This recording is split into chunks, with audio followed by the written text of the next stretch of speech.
Bismillahirrahmanirrahim. Alhamdulillahirrabbilalamin. Wassalatu wassalamu ala asyrafil anbiya'i wal mursalin wa ala alihi wa sahbihi ajma'in. Assalamualaikum warahmatullahi wabarakatuh dan salam sejahtera. Ahli panel dan sidang hadirin yang saya hormati. Bersyukur kita kehadrat ilahi dengan limpah kurnianya, kita dapat berkumpul dalam majlis ilmu pada hari ini.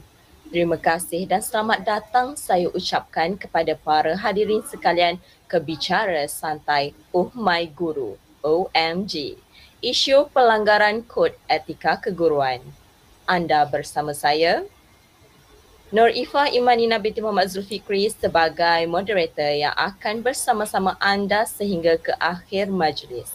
Buat pengetahuan semua, majlis ini merupakan forum profesionalisme keguruan tahun 2022. Baiklah, pada hari ini kita akan membincangkan tentang isu-isu pelanggaran kod etika keguruan yang membabitkan hak asasi kanak-kanak dan kesannya terhadap murid, guru dan profesion keguruan. Bagi mengupas topik ini dengan lebih lanjut, kita bawakan dua panel yang tidak asing lagi dalam dunia pendidikan. Orang kata tak kenal maka tak cinta. Mari kita berkenalan dengan panel-panel kita yang hebat lagi bijaksana. Baiklah, panel kita yang pertama, si jelita manis yang nampak tegas tapi dalam hati ada taman orangnya. Terima kasih saya ucapkan kepada Cik Siti Sarah binti Marzuki kerana sudah memenuhi jemputan ini. Buat pengetahuan hadirin sekalian, Cik Siti Sarah merupakan guru cemerlang daripada SMK Hexagon. Seterusnya, panel kita yang kedua yang tersenyum tersipu ayu orangnya. Terima kasih saya ucapkan kepada Cik Nur Arina binti Muhammad Sidi kerana sudi untuk berkongsi ilmu pada hari ini. Buat pengetahuan hadirin sekalian, Cik Arina merupakan guru cemerlang daripada SMK Pentagon. Seterusnya, sebelum kita meneroka topik perbincangan pada hari ini dengan lebih mendalam, molek kiranya saya memberi mukadimah mengenai topik pada hari ini supaya hadirin sekalian mendapat gambaran yang lebih jelas. Baiklah, apa itu yang dikatakan dengan hak asasi kanak-kanak? Konvensyen Hak Kanak-Kanak, Convention on the Rights of the Child, CRC telah dibentangkan dalam Perhimpunan Pertubuhan Bangsa-Bangsa Bersatu PBB ke-44 pada 20 November 1989. Ia merupakan satu dokumen yang diwujudkan untuk memberikan perlindungan kepada kanak-kanak daripada pengabaian, penderaan dan juga eksploitasi. Malaysia meratifikasi CRC pada 17 Februari 1995 yang turut menggariskan mengenai hak pendidikan bagi kanak-kanak. Baiklah, seterusnya. Namun, isu-isu pelanggaran kod etika guru yang berlaku pada dasawarsa ini telah mencabuli hak asasi kanak-kanak kerana di sekolah murid terdedah dengan risiko pengabaian, penderaan dan juga eksploitasi oleh guru. Kod etika keguruan yang akan difokuskan di sini ialah tanggungjawab guru terhadap murid. Ya, guru bertanggungjawab memberi perlindungan kepada murid semasa di sekolah. Jika perkara asas iaitu perlindungan kepada kanak-kanak pun masih tidak dapat dipenuhi, adakah hak untuk mendapat pendidikan berkualiti terjamin? Saya ingin tegaskan di sini bahawa isu pengabaian, penderaan dan juga eksploitasi wujud dalam dunia pendidikan. Akibat guru yang tidak bertanggungjawab yang terang lagi bersuluh sudah melanggar kod etika keguruan. Baiklah, tanpa membuang masa, saya menjemput panel kita Cik Siti Sarah untuk berungkai lebih lanjut mengenai isu pelanggaran kod etika keguruan yang berlaku dalam realiti dunia pendidikan sehingga mencabuli hak asasi kanak-kanak yang telah saya sebutkan sebentar tadi. Dipersilakan.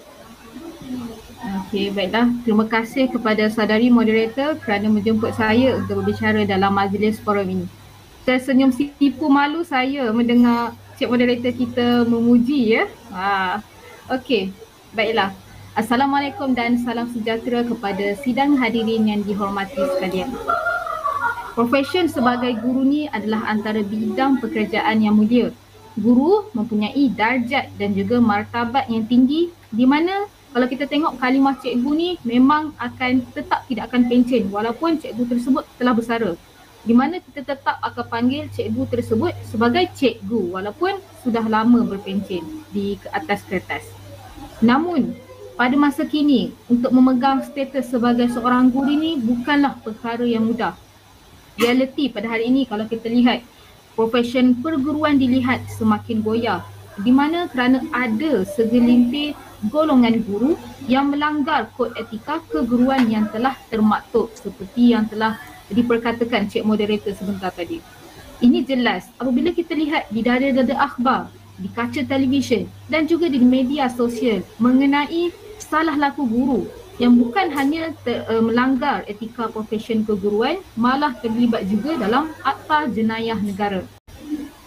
Okey, isu yang saya pilih ni bertajuk guru agama dihukum gantung sampai mati kerana membunuh pelajar. Isu ni adalah hot topic pada tahun 2012 dulu, di mana kejadian tersebut telah berlaku di Arau Perlis.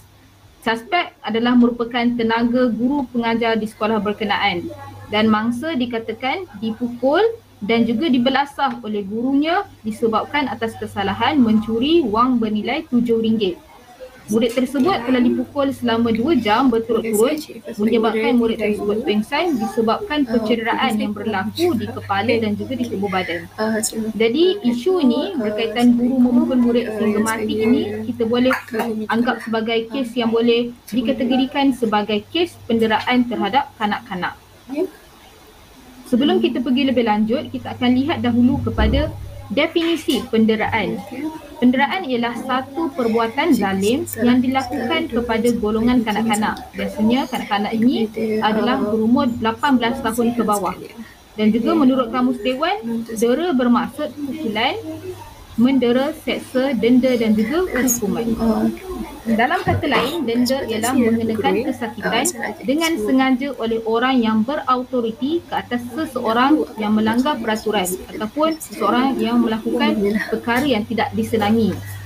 Dalam konteks ini, apa isu yang kita bincangkan ni, guru tersebut telah melakukan penderaan terhadap muridnya sebagai hukuman terhadap kesalahan yang dilakukan untuk apa? Untuk membentuk disiplin murid tersebut. Kepentingan lain yang boleh mengancam keselamatan. Okey, di sini terdapat jenis-jenis penderaan ada 3. Yang pertama iaitu fizikal, kedua seksual dan yang ketiga emosi. Pakar perubatan ada mendefinisikan penderaan fizikal ini sebagai tindakan yang menyebabkan kecederaan kepada otak, lebam, patah tulang, bekas gigitan, lecur dan sebagainya. Untuk yang kedua, penderaan dari segi seksual ialah segala bentuk aktiviti seksual yang mempunyai tujuan memenuhi nafsu seks orang dewasa. Dan ini melalui banyak perkara yang kita boleh tengok melalui pornografi ataupun melalui gambar, perakam suara, filem, perakam video atau mengeksploitasi bahagian sulit kanak-kanak. Dan yang ketiga dari segi penderaan dari segi emosi, iaitu bentuk gangguan psikologi terutamanya daripada segi mental dan emosional, sama ada didera dan dianiaya oleh ahli keluarga atau individu yang paling hampir dengan kanak-kanak tersebut. Jadi emosi ini adalah rasa dalaman yang dapat dilihat sebagai sedih, marah, rasa geram, benci, sakit dan sebagainya. Oleh itu ternyatalah di sini kita boleh lihat bahawa kes penderaan yang kita bincangkan ni adalah jenis penderaan fizikal, di mana pada mayat mangsa terdapat kes melecet, kesan-kesan melecet pada tangan seperti yang telah dilaporkan di dalam dada-dada akhbar. Baiklah Cik Siti Sarah, setelah panjang lebar ulasannya, jadi saya ingin tahu apa sebenarnya perkaitan kes penderaan ini dengan isu melanggar kod etika guru. Okey, baiklah Cik Moderator, Cik Ifah, terima kasih kerana soalan yang diberikan. Jadi kalau kita sebenarnya nak kait dengan isu etika ni, ianya sebenarnya termasuk dalam aspek kesantunan guru. Jadi sebagai seorang guru ni memang sudah menjadi amanah kita untuk menyampaikan ilmu pengetahuan kepada murid. Dalam isu kesantunan, guru mestilah menunjukkan sikap yang mengandungi nilai sopan santun dan juga etiket dalam pergaulan seharian. Kesantunan guru ni sebenarnya kita boleh lihat hadirin sekalian, kita boleh lihat dalam 3 ciri, iaitu kesantunan dari segi berbahasa, kesantunan dari tingkah laku dan juga kesantunan dari berpakaian. Dalam isu guru mendera murid ni kita boleh libatkan dalam isu kesantunan tingkah laku dan kesantunan bahasa. Okey, yang pertama, guru tersebut hendaklah bijak mengawal perasaan dan bersikap profesional. Apa yang saya boleh katakan, berkemungkinan guru tersebut mengalami tekanan akibat bebanan kerja ataupun sikap yang ditunjukkan murid. Bagi guru yang sudah berkahwin, mungkin memang kebanyakannya akan terbawa masalah dari rumah tangga seperti masalah dengan pasangan, masalah dengan anak dan sebagainya. Jadi dalam hal ini memang guru sebenarnya mesti bijak dalam mengawal perasaannya dan tidak terbawa-bawa masalah ataupun bebanan kerja yang dihadapi ke dalam kelas ketika kita sedang mengajar. Kerana apa? Kerana murid-murid belum tak faham apa-apa yang kita marah. Okey? Yang kedua, guru hendaklah berfikir secara rasional sebelum membuat sesuatu perkara. Okey, kita sebagai seorang guru ni kita tak boleh bertindak tanpa alasan dan bukti yang kukuh. Tambahan pula, kalau kita dengar dakwaan yang mengatakan bahawa murid mencuri adalah berdasarkan daripada percakapan murid-murid lain. Dalam erti kata lain, ianya hanyalah syak ataupun tuduhan tanpa bukti yang kukuh. Jadi bagi saya, tindakan memukul dan membelasah murid ini adalah sangat kejam dan sangat tidak berperi kemanusiaan. Lebih-lebih lagi, guru tersebut mempunyai latar belakang pendidikan agama. Jadi mencabut nyawa seseorang dengan tangan sendiri hanya kerana syak dan wasangka adalah tindakan yang paling dangkal sekali yang dibuat oleh manusia. Lebih-lebih lagi ianya digelar sebagai seorang guru. Yang ketiga, guru mestilah mempunyai sifat sabar yang tinggi. Jadi profesi guru ni sebenarnya memerlukan kawalan emosi serta kesabaran yang tinggi. Jadi kalau kita masuk dalam kelas, kalau kita dapati murid-murid tidak mendengar arahan ataupun tidak fokus di dalam kelas, kita mestilah bersabar dalam menangani masalah yang dilakukan oleh murid tersebut. Jadi dalam hal ini juga turut terkandung dalam kesantunan guru. Dalam saya pemetik satu kata-kata hikmah di mana ada seseorang berkata, seorang guru adalah orang yang sentiasa memahami seperti apa muridnya dan bagaimana mendidik murid tersebut menjadi lebih baik. Okey, yang terakhir ialah berkomunikasi dengan baik. Ini adalah termasuk dalam kesantunan dari segi berbahasa, di mana ketika berkomunikasi, guru seharusnya menyesuaikan diri dengan budaya persekitaran masyarakat setempat dan juga perkataan yang digunakan mestilah sesuai dengan situasi ketika berkomunikasi. Dalam hal ini, guru tersebut mestilah berkomunikasi dengan baik. Jadi sekiranya guru berkomunikasi ada two-way interactions dengan baik ataupun bagi nasihat dan juga peringatan tegas, sudah pastinya murid akan menurut kepada perintah tersebut. Jadi apa kesimpulan yang kita dapat buat di sini ialah guru seharusnya mempunyai sasiah yang baik dan juga dapat dihormati serta dicontohi oleh murid, sebab apa guru adalah role model kepada murid. Dan guru mestilah mematuhi kod etika perguruan, iaitu dengan menjalankan tanggungjawab kepada siapa? Kepada murid, kepada ibu bapa murid, kepada rakan sejawat, kepada masyarakat dan juga kepada negara.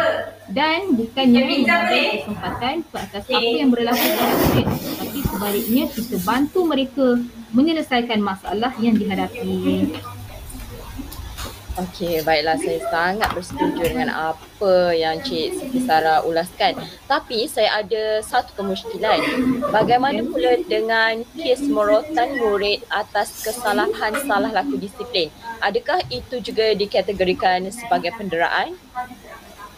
Okey Cik Ifa, soalan yang bagus sebenarnya ya. Isu kes merotan murid ini memang dari zaman dahulu lagi kita memang sudah menjadi lumrah untuk merotan murid untuk mendidik pelajar. Pada zaman dulu kalau kita lihat jarang ada ibu bapa yang melenting disebabkan anak mereka dirotan oleh guru. Dan juga sebenarnya dalam pendidikan Islam juga Rasulullah ada menyuruh menggunakan kaedah merotan sekiranya ada dalam hadis sekiranya anak tidak bersolat pada umur 7 tahun. Jadi kita boleh merotan anak tersebut. Kalau kita lihat sebenarnya dalam perkeliling yang telah dikeluarkan pada tahun 2003, salah laku murid ni terbahagi kepada 3, iaitu kesalahan ringan, kesalahan sederhana dan kesalahan berat. Dan guru besar dibenarkan untuk merotan murid sekiranya murid tersebut melakukan kesalahan berat seperti mencuri, merompak dan sebagainya. Namun pada pendapat saya, ada banyak pendekatan sebenarnya yang kita boleh ambil untuk mendidik anak murid selain daripada merotan. Ya, merotan ni kita sepatutnya jadikan ia sebagai alternatif ataupun jalan terakhir. Jadi selagi kita boleh bimbing dengan baik, maka kita ambillah dengan pendekatan yang lebih lembut dan juga lebih yang senang diterima murid. Sebabnya kalau kita bimbang, kalau kita sikit-sikit rotan, kita bimbang, ianya akan bagi kesan buruk kepada emosi pelajar dan juga wujud kemungkinan murid tersebut akan lebih bersikap agresif dan juga cepat memberontak kerana telah dirotan oleh guru. Itu saja, itu pendapat saya. Terima kasih. Baiklah, terima kasih Cik Siti Sarah atas penerangan yang cukup jelas sebentar tadi.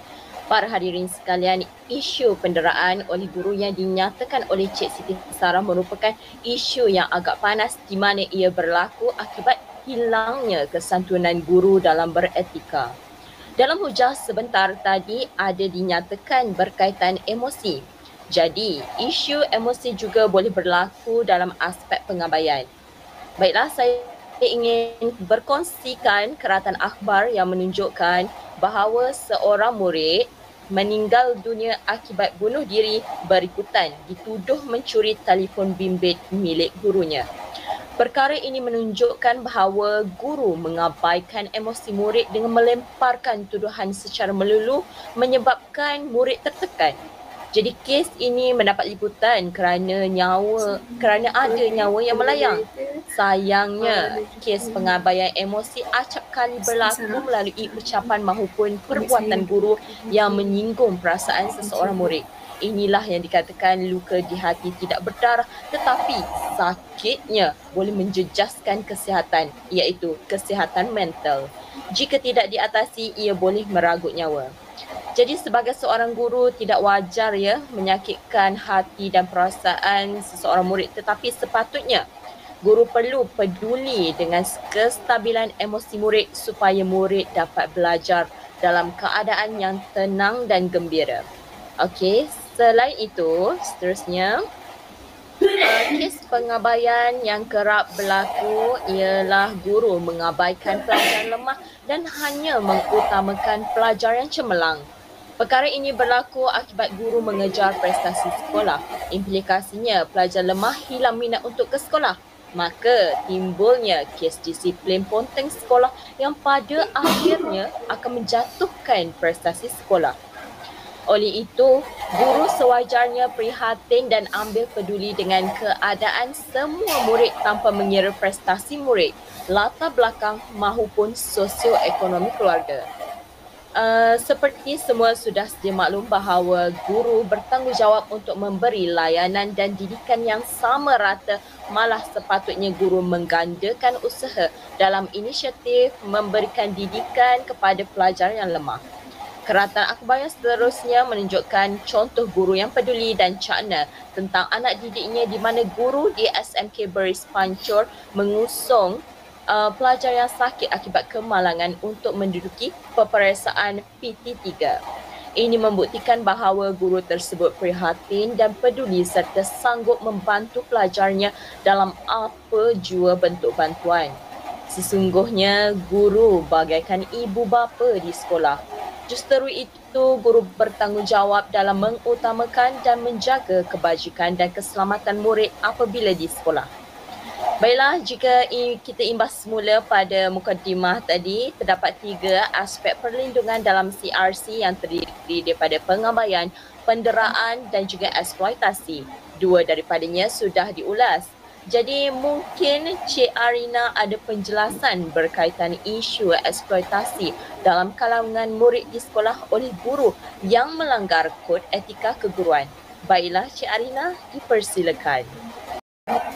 Terima kasih Cik Ifah sebagai moderator kita hari ini.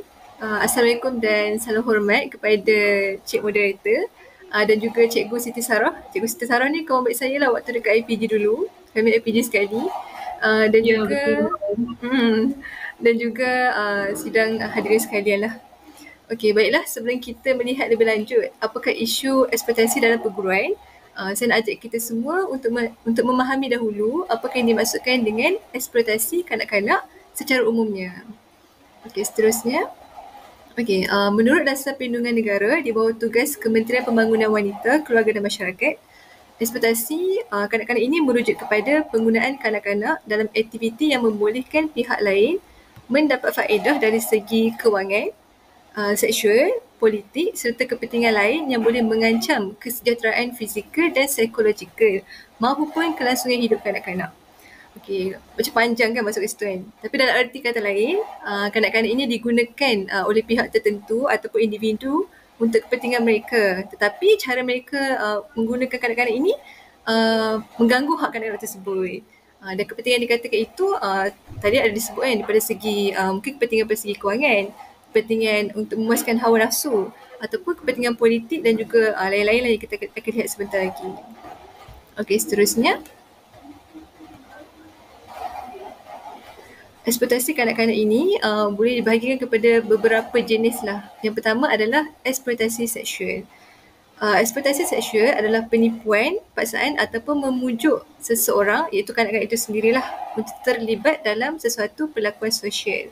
Antara aktiviti-aktiviti eksploitasi seksual adalah seperti aktiviti pelacuran, tukang urut, agensi teman, kahwin paksa, seks cyber, seks pelancongan, seks talian, mail order bride dan juga filem lucah. Yang kedua adalah kahwin paksa. Mungkin tadi kita cakap kahwin paksa di bawah eksploitasi seksual. Tetapi kenapa di-highlightkan juga, kenapa ditekankan juga kahwin paksa ni sebab dia ada maksud yang tersendiri dia lah. Okey, kahwin paksa ni adalah di mana ibu bapa yang memaksa anak mereka berkahwin dengan individu tertentu. Kanak-kanak ini mungkin diugut secara fizikal, seksual ataupun dikenakan tekanan emosi dan psikologi yang tinggi untuk mengikut kehendak mereka. Yang ketiga adalah pedofilia. So pedofilia ni untuk siapa yang tak biasa dengan term ni, pedofilia ni adalah orang dewasa yang mengambil kesempatan untuk memenuhi kehendak nafsu seksualnya ke atas individu di bawah umur. Jadi seperti kita tahu, kanak-kanak ni adalah maksud kanak-kanak tu kan adalah kanak-kanak yang berada di bawah umur 18 tahun kan. Jadi mereka ni adalah individu di bawah umur lah, yang mana mereka ni masih pergi sekolahan. Jadi untuk orang dewasa yang mengambil kesempatan ke atas kanak-kanak ni sebenarnya dikira sebagai pedofilia lah. Seterusnya, jenis eksploitasi yang keempat adalah eksploitasi untuk melakukan jenayah, di mana jenayah yang dihasutlah untuk murid-murid ini lakukan ataupun untuk kanak-kanak ini lakukan adalah menjadi kedai dadah, mengemis, menyeluk saku, meragut beg dan juga penjualan barang-barang tiruan. Okey, seterusnya adalah eksploitasi buruh, iaitu di mana kanak-kanak di bawah umur 18 tahun dipaksa untuk bekerja. Dan yang terakhir adalah mengupah kanak-kanak sebagai askar. Okey, apa yang maksud sebagai askar? Nampak macam benda yang bagus kan? Tapi maksud untuk mengupah kanak-kanak sebagai askar ni adalah yang mana adanya pihak-pihak tertentu menggunakan kanak-kanak untuk mempertahan dan menyebarkan ideologi terpesong mereka. Cik Arina, tadi Cik Arina telah menerangkan konsep eksploitasi secara umum kan. Tetapi apakah kaitannya dalam konsep profesion keguruan? Okey, terima kasih Cik Ifah. Bagus soalan tu, sebab itulah benda yang kita akan bincangkan hari ini kan. Jadi kalau kita tengok tadi, setelah kita bincangkan eksploitasi kanak-kanak secara umum, kalau kita lihat atau dengar di khabar berita, pasti akan ada je lah isu-isu eksploitasi kanak-kanak ini terjadi. Kerana apa? Kerana mereka ni adalah golongan yang lemah. Tetapi contoh macam kita tengok adanya isu di mana ibu bapa menjual anak mereka sendiri kan. Ataupun ibu bapa ataupun orang yang lebih tua mendera kanak-kanak kan. Dan ataupun menyuruh mereka ni membuat kerja kan, tapi macam tak pergi sekolah tapi kena bekerja. Tapi itu dari segi umum lah. Tapi tak dinafikan bahawa memang ada juga isu-isu eksploitasi ini berlaku dalam pendidikan. Jadi di sini saya bawakanlah beberapa isu yang pernah hangat kerana eksploitasi terhadap kanak-kanak ini dilakukan oleh pendidik itu sendiri, iaitu para guru. Okay, yang pertama sekali, pernah menjadi viral di mana pelajar-pelajar perempuan kita, maksud pelajar-pelajar perempuan Malaysia sendiri, mengadu di media sosial bahawa guru-guru melakukan sentuhan yang tidak sepatutnya hanya kerana ingin memastikan bahawa murid ini tidak menipu bahawa mereka haid. Dan nak katanya perkara ini bukan baru terjadi, tetapi dah menjadi akar umbi dalam amalan guru lah. Sebabnya selain daripada murid yang menyuarakan tindakan seorang guru ini, lepas tu ada lagi murid-murid lain yang turut menyuarakan lah. Sebenarnya mereka ni dah lama dulu cikgu mereka macam murid tu dah habis sekolah dah, tapi katanya cikgu mereka dahulu pun pernah juga buat macam tu kan. Dan isu ini sampai perlunya kementerian untuk mengeluarkan kenyataan bahawa tidak lagi perlu dilakukan tindakan sedemikian di sekolah lah. Dan kalau kita merujuk kepada konsep eksploitasi yang kita bincangkan tadi, ini dikira sebagai eksploitasi seksual. Okey, seterusnya, pernah juga kita digemparkan dengan isu-isu liwat pelajar lelaki.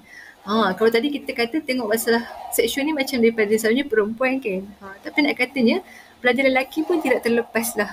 Yang mana ada je baru-baru saya rasa 2 tahun lepas lah macam kita ada je dengar berlaku kes liwat di sekolah tahfiz. Nak kata sekolah tahfiz pun ada kes liwat kan. Tindakan guru ini sebenarnya merupakan satu eksploitasi daripada segi pedofilia lah, iaitu mengambil kesempatan untuk memenuhi nafsu dengan kanak-kanak di bawah umur. Okey, selain itu, saya terkejut dengan satu keratan berita ni di mana murid-murid tahfiz disuruh untuk mengemis untuk mengumpulkan dana sekolah.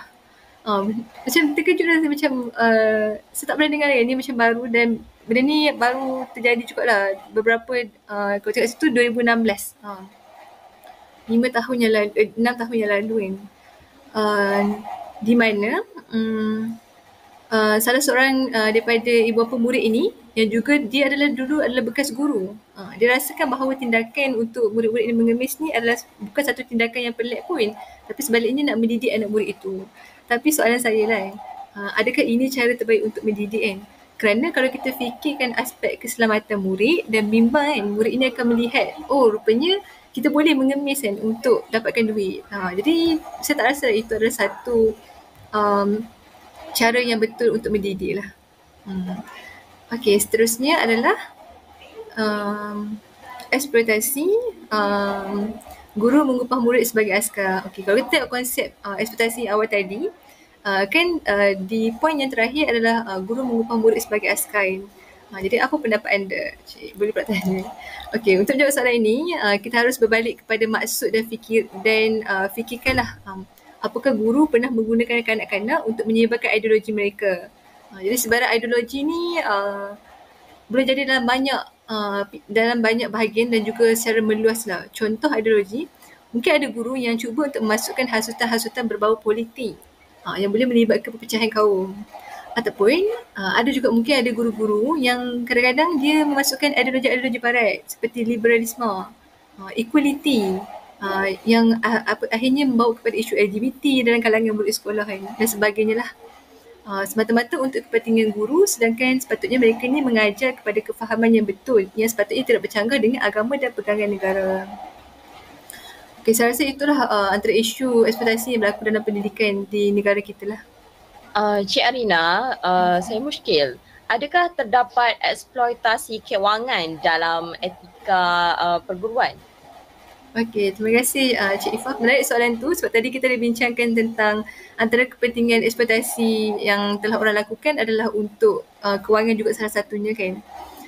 Okey, seterusnya saya ada sediakan juga sikit lah. Okey, daripada segi eksploitasi kewangan, saya rasa isu ni adalah satu isu yang sebenarnya Malaysia agak kritikal jugalah, iaitu rasuah. Jadi sebelum kita tengoklah apa eksploitasi kewangan ataupun rasuah dalam kalangan guru ni, mari kita lihat dululah apa maksud rasuah ni. Menurut SPRM 2016, rasuah ialah penerimaan atau pemberian suapan sebagai upah atau dorongan untuk seseorang individu kerana melakukan atau tidak melakukan sesuatu perbuatan yang berkaitan dengan tugas rasmi.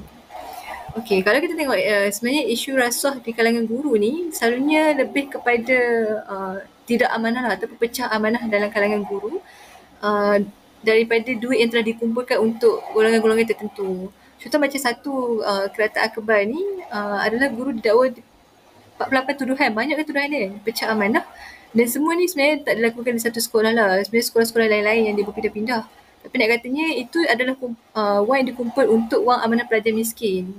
Tapi wang-wang tu kesannya tak dapat dibagikan kepada murid yang sepatutnya lah. Maksudnya murid miskin tu patutnya mendapat bantuan. Tapi disebabkan oleh adanya pecah amanah ni, tak tertegak lah hak murid tu untuk dapat bantuan. Tapi sebaliknya untuk kepentingan dia yang dapat duit untuk dia.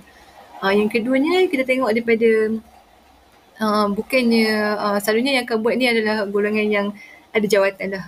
Yang mana tadi pun yang tadi isu pertama tadi pun sebenarnya adalah guru penolong kanan hak ehwal murid kan. Yang kedua ni pun juga adalah seorang guru penolong kanan, iaitu sama juga isunya membuat pecah amanah juga, sama jugalah untuk pelajar miskin juga. Jadi itulah kot isu yang sebenarnya menjadi satu kerisauan lah. Mungkin kita nak katakan isu rasuah dalam pendidikan ni tidaklah sehebat dalam bidang lain. Namun isu ini sepatutnya dibantras seawal mungkin lah, sebab sebelum dia jadi wabak dalam pendidikan kan.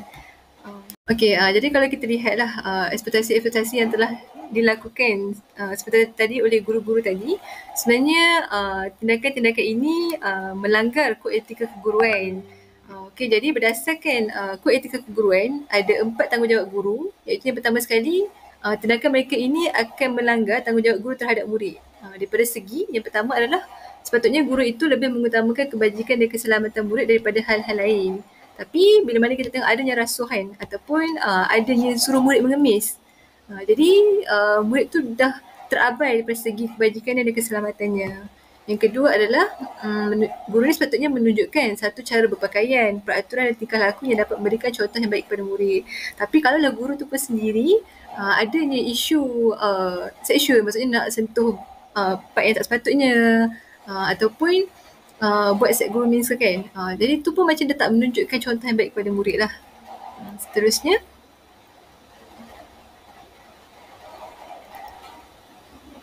okey, seterusnya daripada segi tanggungjawab guru terhadap masyarakat dan negara.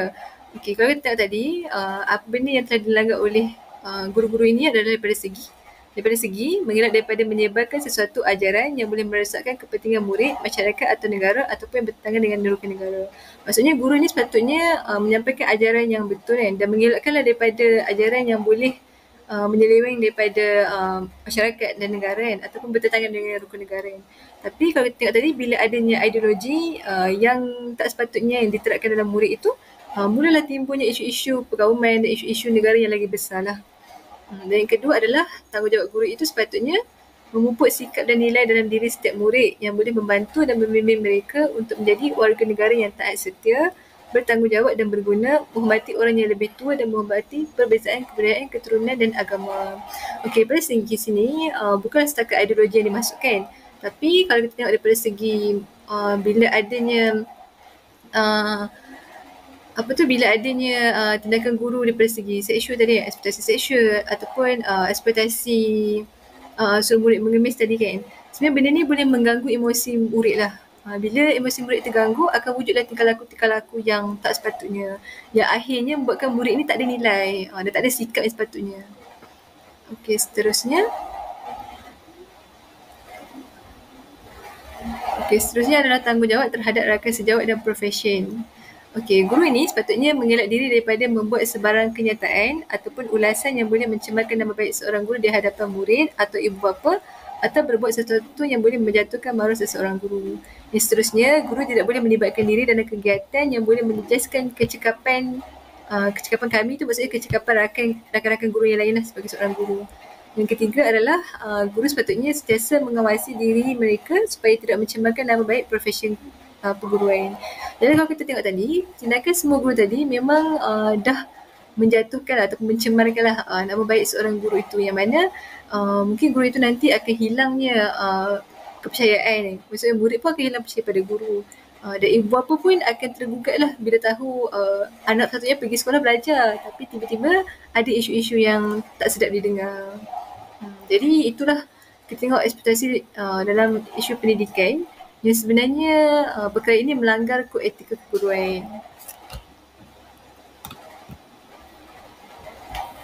Terima kasih Cik Arina atas hujah bernas yang diberikan. Eksploitasi murid ini berlaku akibat guru tidak amanah dengan tugas yang dipertanggungjawabkan. Sewajarnya, guru perlu melaksanakan tugas dengan telus dan amanah serta menjadi contoh teladan bukan sahaja pada murid tetapi kepada masyarakat. Saya harap hadirin sekalian membuka mata dan minda tentang isu pelanggaran kod etika yang telah panel-panel kita huraikan sebentar tadi. Isu-isu yang berlaku sudah semestinya memberi kesan terhadap murid. Mungkin Cik Siti Sarah boleh mengulasnya dengan lebih mendalam. Dipersilakan. Okey, baiklah, terima kasih kepada Cik Moderator. Okey, memang jelas ternyata buktilah bila guru melanggar etika kod keguruan, ia akan memberi kesan terhadap banyak pihak dan terutamanya kepada murid. Jadi sebenarnya ini adalah antara poin yang saya akan highlightkan, tapi sebenarnya ada banyaklah kesan terhadap murid. Yang pertama kalau kita boleh tengok di situ ialah murid trauma untuk datang ke sekolah. Okey, ini yang apa yang saya boleh katakan di mana kemungkinan murid akan mengalami masalah PTSD, Post Traumatic Stress Disorder, iaitu di mana ianya adalah satu gangguan yang berlaku ke atas individu selepas mengalami trauma seperti jenayah, seperti diskriminasi, kematian, bencana alam dan sebagainya. Dalam konteks ini, murid akan berasa trauma selepas terjadinya sesuatu ke atas mereka seperti berlaku pengabaian dan sebagainya. Dan juga berusaha daripada pergi ke tempat ataupun peristiwa yang boleh mengingatkan mereka kepada trauma tersebut. Dalam maksudnya takutlah untuk datang ke sekolah sebabnya ada di peristiwa di sekolah lah mereka didera, diganggu seksual dan sedemikian rupa. Yang kedua, boleh menimbulkan masalah kepada proses pembelajaran. Ini jelaslah sekiranya murid ataupun mangsa tidak datang ke sekolah, ini boleh menyebabkan mereka mengalami kesukaran untuk belajar dan juga untuk catch up dengan silibus yang terkini.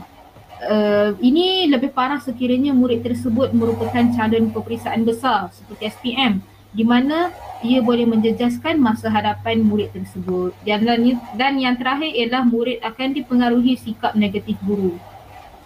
Guru yang bersikap suka mendera ni akan menyebabkan bagi kesan yang buruk kepada murid-murid, terutama murid yang nakal lah. Sebab apa? Sebab mereka akan cuba melakukan perkara yang sama ke atas murid yang lemah. Kerana apa?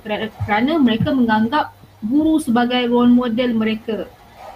Bila perkara yang buruk, mereka juga boleh menjadikan guru sebagai role model. Hal ini boleh menimbulkan isu yang lain seperti kes buli dalam kalangan murid. Ini sebenarnya situasi yang berlaku di sekolah saya jugalah di SMK Hexagon, di mana memang ada kes buli dalam kalangan murid berlaku disebabkan mereka saksikan guru mendera murid. Jadi mereka ingin mencuba perkara yang sama ke atas rakan-rakan seperjuangan mereka. Itu antara kesannya lah terhadap murid yang saya boleh kongsikan. Baiklah, terima kasih Cik Siti Sarah. Jadi, isu pelanggaran kod etika guru yang terjadi sudah semestinya melibatkan individu pelaku iaitu guru. Jadi, apa pula kesannya terhadap guru? Silakan Cik Arina untuk menghuraikannya. Baiklah, terima kasih moderator kita Cik Ifah. Daripada segi kesan kepada guru, pertama sekali kita tengok daripada segi akta lah ataupun undang-undang. Jadi ini saya petik daripada Panduan Pengurusan Tata Tertib buku Setitik Nila. Buku dia pun tajuk menarik lah kerana setitik nila rosak susu sebelangan. Okey, dari segi hukuman, tiada garis panduan yang diberikan kepada pihak berkuasa tata tertib untuk mengenakan mana-mana hukuman bagi mana-mana kesalahan. Pihak berkuasa tata tertib diberi budi bicara seluas-luasnya dalam menjatuhkan hukuman. Jadi nak katanya, buku ni untuk panduan tindakanlah yang perlu diambil sekiranya guru itu melakukan tindakan-tindakan yang telah kita bincangkan sebentar tadi. Tapi nak kata dekat sini, apa tindakan yang akan diambil tu adalah berdasarkan perbincangan daripada pihak berkuasa tata tertib. Jadi antara hukuman-hukuman yang boleh dilakukan di bawah peraturan 38 PUA 398/1993 adalah amaran, denda, lucut had emolument, tangguh pergerakan gaji, turun pangkat dan yang terakhir adalah buang kerja. Sebagai contoh, ada yang saya baca itu adalah daripada segi hukuman rasuah. Ada guru ini melakukan rasuah. Tapi dia bagi dua isu lah. Satu tu kalau untuk cikgu yang kes pertama tadi, hukumannya hanyalah turun pangkat. Tapi untuk yang cikgu yang kes kedua adalah buang kerja. Jadi apa perbezaan antara satu dan kes satu, kes dua tu adalah berdasarkan perbincangan daripada pihak berkuasa tata tertib lah. Jadi itu pada segi peraturannya lah. Kalau kita tengok daripada kesan terhadap guru secara umum ataupun secara yang kita boleh fikir daripada seharian guru itu, yang pertamanya adalah menjejas nama baik guru. Kalau kita tengok benda-benda yang guru ni lakukan adalah tindakan sebenarnya yang menjatuhkan maruah guru lah, mencemarkan nama baik guru ni. Dia bukan setakatlah individu guru tu, tapi juga guru-guru lain di sekolah itu juga. Yang kedua adalah imej dan maruah guru dipersoalkan. Sama je lah dengan isi yang pertama tadi. Tapi nak katanya orang bila ada satu macam tadi, nilai statistik rosak susu seberangan. Bila ada seorang yang guru yang melakukan tindakan yang tak sepatutnya, habis satu sekolah tu yang akan dipersoalkan kan. Maksudnya macam mana? Kenapa orang akan persoalkan? Apa tindakan sekolah ini kalau ada guru yang macam ni? Jadi rosaklah imej maruah guru kan. Yang ketiga adalah hilang kepercayaan dan penghormatan kepada guru. Ini daripada segi murid itu sendiri hilang kepercayaan dan juga ibu bapalah hilang kepercayaan kepada guru. Yang keempat adalah kekurangan sumber guru yang berkualiti. Ini adalah satu benda yang teramat penting lah kerana pada hari ini kita nak lahirkan murid yang berkualiti. Jadi kalaulah guru itu sendiri yang mendidik tidak berkualiti, macam mana anak murid kita, anak didikan kita. Jadi itu sahaja yang saya rasa boleh kita keluarkan kesan-kesan disebabkan oleh isu etika tadi kepada guru. Terima kasih Cik Arina. Jadi begitulah kesan pelanggaran kod etika keguruan terhadap guru. Namun nama buruk bukannya terpalit terhadap individu guru itu sahaja tetapi juga terhadap profession, di mana profession guru akan dipandang rendah. Ya, saya ulang lagi peribahasa yang agak masyhur lah, bab pepatah kerana nila setitik rosak susu sebelanga. Jadi imej profession guru yang sebelumnya merupakan insan yang dihormati dan disegani masyarakat seharusnya dipelihara dan bukannya dicemari. Jadi kesan ini juga membawa kepada kredibiliti profession guru dipersoal, di mana ibu bapa akan hilang kepercayaan kepada guru sekolah dan was-was sama ada guru yang mengajar anak mereka betul-betul berkelayakan atau tidak. Jadi buat pengetahuan semua dalam menjalani program pengiktirafan ikhtisas untuk menjadi seorang guru, terdapat satu kursus profesionalisme keguruan yang perlu diambil oleh siswa guru. Sewajarnya pengetahuan yang dipelajari diaplikasikan dan diamalkan dalam kehidupan seorang guru. Sayang, beribu kali sayang jika belajar bertahun-tahun tetapi akhirnya kredibiliti profesi guru diragui. Selain itu, generasi muda tidak akan berminat untuk menceburi profesi guru kerana sudah tercalarnya profesi guru pada mata mereka. Hal ini akan menyebabkan kurangnya guru muda yang berbakat untuk mendidik anak bangsa. Lebih parah lagi, mungkin akan timbul masalah kekurangan guru kerana tiada berlakunya penambahan guru. Seterusnya, kesan kualiti sebelumnya. Hal ini berikutan apabila desakan permintaan guru yang banyak menyebabkan pengambilan individu yang tidak selayaknya untuk menjadi seorang guru. Untuk diiktirafkan sebagai seorang guru, individu tersebut hendaklah mempunyai sijil ikhtisas perguruan. Lebih baik lagi mengikut option pengkhususan yang tertentu. Jadi seterusnya, Okey, kita sudah sampai pada kesimpulan. Kesimpulannya, kod etika keguruan perlu dijadikan panduan dalam kehidupan apabila seseorang individu bergelar sebagai guru. Jika guru mematuhi kod etika perguruan yang telah ditetapkan, maka secara tidak langsung hak asasi kanak-kanak akan dipenuhi sekaligus hak mendapatkan pendidikan berkualiti dapat dicapai. Sebelum kita mengakhiri majlis, saya ingin mengucapkan jutaan terima kasih kepada para hadirin kerana setia menunggu sehingga akhir majlis. Terima kasih juga saya ucapkan kepada panel-panel kita pada hari ini, Cik Siti Sarah dan juga Cik Arina atas perkongsian ilmu yang bermanfaat. Saya menyusun 10 jari dan memohon maaf jika ada salah dan silap sepanjang majlis ini berlangsung. Sesungguhnya yang baik datangnya daripada Allah dan yang buruk datangnya daripada kekhilafan diri saya sendiri. Semoga ilmu yang kita perolehi pada hari ini diamalkan dan bermanfaat dalam menjalankan tugas sebagai seorang pendidik. Guru beretika, murid dilindungi, menjamin pendidikan berkualiti. Sekian saja daripada saya, Nur Ifah Imani Binti Muhammad Zulfikri. Terima kasih.